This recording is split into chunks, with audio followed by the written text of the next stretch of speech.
Bir məhsul çıxanda, necə deyirlər, el arasında deyirlər ki, tutuzduranda, tanınanda və insanlar tərəfindən artıq rəğbət qazanıb onun tələbatı artdıqca saxtaları çıxmaqdadır. Bəli.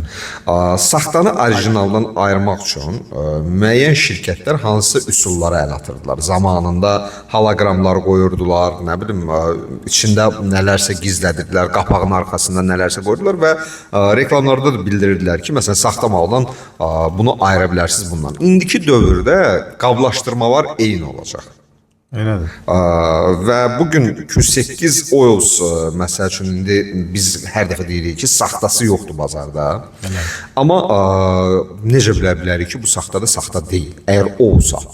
İlk öncə biz onun sözsüz ki, qablaşmasının təhlil olunacaq. Yəni ki, o müəyyən QR kodlarla yoxlanılacaq. Biz həm də rəsmi distributor olduğumuzda görə biz həmin yağın hansı satış məntəqəsindən əldə olunmasını araşdıracağıq. Yəni ki, bizim həmin satış məntəqəsindən əməkdaşlığımız var, yoxsa yox.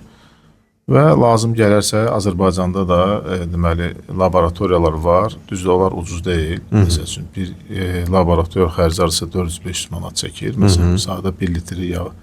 Yəni zərurət olduqda həmin laboratoriyalarda da yağlar yoxlanır. Yəni təcrübədə bizim yağların demək olar ki, heç zaman rastlaşmamışıq, olmayıb saxtası. Adətən son vaxtlar deyərdim ki, saxta yağlar hansısa bir marka ilə nadir təsadüf olunan hallardır. Çünki Azərbaycanda tək biz yox, bütün o brend markaların rəsmi distributorları var və onlar buna ciddi nəzarət edirlər. 208 həm Belçikada istehsal olunur, elə zavod da Belçikadadır. Yəni ki, bir yerdən də gəlir. Yəni ikinci bir istehsal yeri yoxdur onun. İtaliyada var fərqli, məsələn, orada əsasən mühərrik yağları Belçikada istehsal olunur, metallurgiya aid yağlar İtaliyada istehsal olunur, İngiltərədə. Hamısı Avropadadır. Hamısı Avropadadır, bəli.